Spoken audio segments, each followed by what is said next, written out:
Hello everyone and welcome back to another video here on the Katahdin Zoo on Planet Zoo.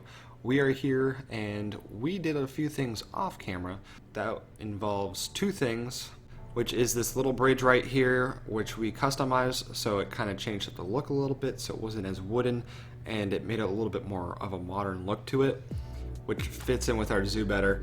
It's not much, but the little minor detail really helps, pop it out a little bit. And our second thing is that we actually end up making a little plaza for our gulpy soda, and we'll also be adding food to it later. So right now people are just going up and spending money, which is totally the intention in this circumstance. But that being said, we are going to do two habitats today. One is going to be for another Okapi, so we're going to have two Okapi habitats. And the reason why we had to do this is because there were two Okapis, they mated, and now we have another Okapi, which was a baby, but now is an adult.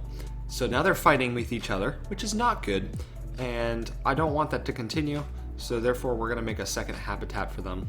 And you can see here, I try not to forget that I'm going to have a river go through there, so I make a big ditch, basically. But this habitat is not going to look as special as the other one. And the main reason for that is just because it's more of a temporary holding area. I want to be able to breed the Okapis, so I thought two areas would work best for them. Now we may customize this later on. However, we did use our first blueprint in this whole entire series so far. I mean, like, this is a very basic, very basic habitat. So you'll just see me basically copy and paste a bunch of things over from the other one into here, except for this basic Planet Zoo style shelter.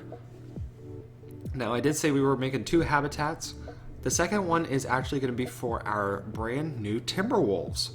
So we are going to start a new section of the zoo. So right now we are working on more of an Africa area right here with the Okapis, with the Nile Monitors, and with the warthogs. But we're actually going to move more into, which I'm going to consider the North American side of the region in the world. If that makes any sense. I mean, like, they're both from North America and Asia, so it's kind of like pick or choose. So essentially we make a habitat for them in the other part of the zoo, which we'll get to here shortly. But I also do want to mention that we actually end up editing the Nile Monitors habitat. So we had to edit the Nile Monitors habitat because it was too small for them and they didn't have enough land or water area. So we had to extend that, so we did. Oh yeah, before I go any further, I just want to mention how screwed up the path is. Remember, I said it was very temporary. So that is what very temporary looks like for right now. But back to the Nile Monitors. We extend this, we also fix up the bridge a little bit. So there's really nothing much that we add in the Nile Monitors habitat except that we extend it. But except for that, nothing really changed in a dramatic sense for this.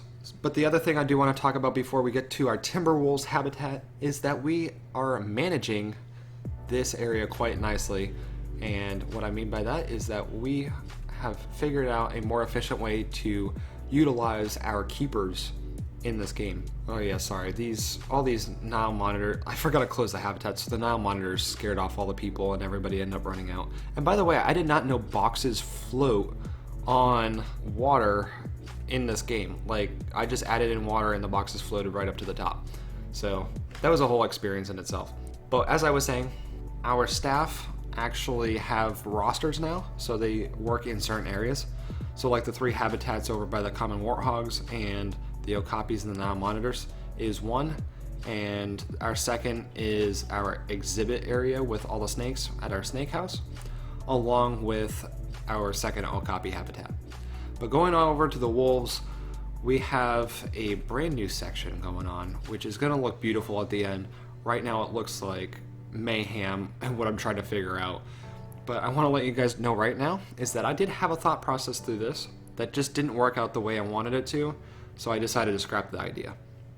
And that idea was to have some sort of balcony go on top of a cave for where the wolves would be sleeping, but at the same time guests on the bottom would be able to look through the cave through a glass panel. And both those ideas combined didn't work the way I wanted it to, and I thought it was a little bit too much for this habitat. Now, there's really nothing much to say about this area, and I don't want to bore you guys to death with, the simple things in regards to, how I built the cave and how I structured the whole entire layout. I do want to say that this habitat itself did bring a different light into the zoo. It's not the typical Africa theme that we see on the other side of the park, and we actually bring in this new, more of a tundra biome, temperate biome, animal species into our habitat, or into our zoo, I mean. It's really cool because now we're starting a completely new area. I don't feel as restricted as I did before. And by the way, with this whole entire balcony, it's going to be completely demolished. It just doesn't not fit in for this type of habitat, so it's completely demolished. That is more for bigger animals in another area. But there is one issue with this, and this is where I want you guys to leave me a suggestion in the comments. So right here where I am building, I have glass panels, and it's by the cave. I have a lot of glass panels over here. However, after I test this, no people actually end up using it.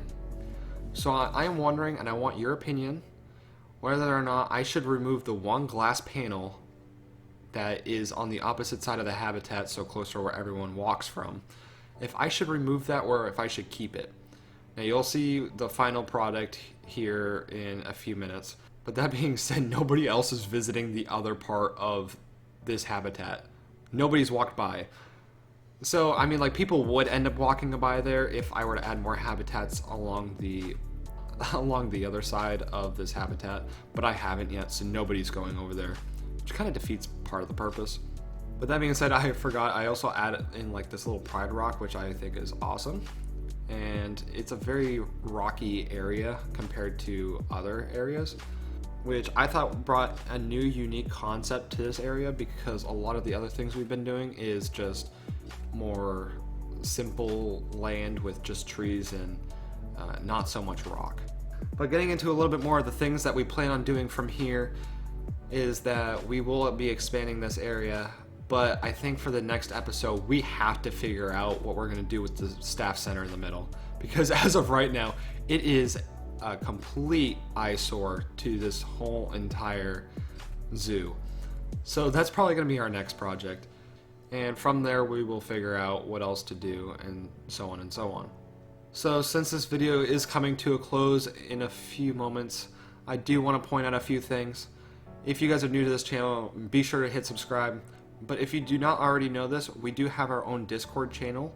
So if you want to join that and talk to me there, or leave any suggestions down there, interact with the community, be sure to do that by going into the description and clicking that link.